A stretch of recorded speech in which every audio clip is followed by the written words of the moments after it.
আমার বাসায় প্রতিদিনের একটা কমন ঘটনা যে আমি যখন একসাথে খেতে বসি পরিবারের সবাই, তখন দেখা যায় হঠাৎ করে আমার শিশুটা হয়তো পানিটা নিতে গিয়ে একটু ফেলে দিচ্ছে বা তরকারিটা নিতে গিয়ে বাটিটা পড়ে গেল। তখন দেখা যাচ্ছে আমি লিটারালি তখন তাকে দাঁড়িয়ে সাথে সাথে বকাবকি শুরু করি। বা যে কোনো দুষ্টামির ক্ষেত্রেও কিন্তু আমরা এটা করি যে খুব দ্রুতই আমরা আমাদের রিয়াকশনটা দেখিয়ে দিই। কিন্তু প্রতিদিন খাবার টেবিলে কিন্তু সে এই কাজটা করছে না।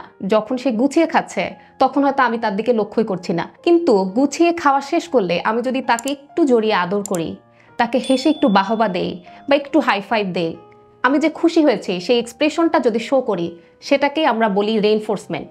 আমরা কি করি, সবসময় শিশুর নেগেটিভ বিহেভিয়ারটাকে বেশি ফোকাস করি। সেটা না করে তার টার্গেট বিহেভিয়ারটা ইনক্রিজ করার জন্য আমি যদি তাকে রেইনফোর্সমেন্ট দেই, সেটা সবসময় চকলেট বা খেলনাই হতে হবে তা নয়।